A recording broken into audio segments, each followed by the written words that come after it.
गया है। इसके अलावा कुवैत की बात करें, कुवैत पर पावर प्लांट्स पर हमले हो रहे हैं, ऑयल प्लांट्स पर हमले हो रहे हैं, शुएबा कॉम्प्लेक्स के ऊपर मिसाइल अटैक हुए हैं, मीना अल अहमदी ऑयल रिफाइनरी के ऊपर ड्रोन अटैक हुए हैं और शुवैत तेल कॉम्प्लेक्स के ऊपर भी मिसाइल गिरी है। यानी आप देखें, यूएई जल रहा है, बहरीन जल रहा है, कुवैत पर हमले हो रहे हैं, इराक में भयंकर हमले हो रहे हैं, खास तौर पर बगदाद और उसके आसपास जितने अमेरिकन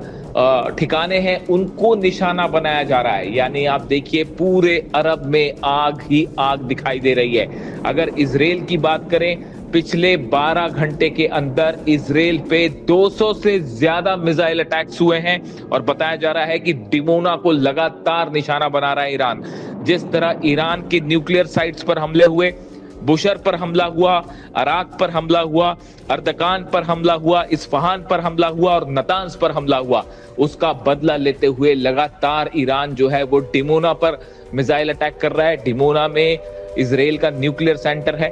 और अगर एक भी मिसाइल डिमोना पर गिरती है तो उसका नतीजा ये होगा कि भयंकर रेडिएशन हो सकता है। इसके अलावा अगर आप बात करें, देखिए लगातार इस तरह की खबरें आ रही हैं कि एक बार फिर ग्राउंड ऑपरेशन की कोशिश हो सकती है ईरान में। देखिए, ईरान में जिस तरह से दूसरे पायलट को अमेरिका ने बचाया, भले उस पायलट को बचा लिया, लेकिन उसका नतीजा ये हुआ कि इस ऑपरेशन में अमेरिका को अपने 5 फाइटर जेट्स गंवाने पड़े और ये बेहद ही महंगा ऑपरेशन साबित हुआ अमेरिका के लिए। अब बताया जा रहा है कि आज रात के बाद 8 बजे के बाद अगर ईरान ने शर्तें नहीं मानी तो अमेरिका ईरान के ऊर्जा के ठिकानों पर बड़े हमले कर सकता है, ऑयल रिफाइनरीज को निशाना बना सकता है और जिसका नतीजा ईरान की तरफ से बड़ा पलटवार हो सकता है। देखिए, ये कहा जा रहा है, इसी बीच खबरें इस तरह से ये भी हैं सामने कि बुशर के ऊपर लगातार जो हमले हुए उससे रूस भी खासा नाराज है।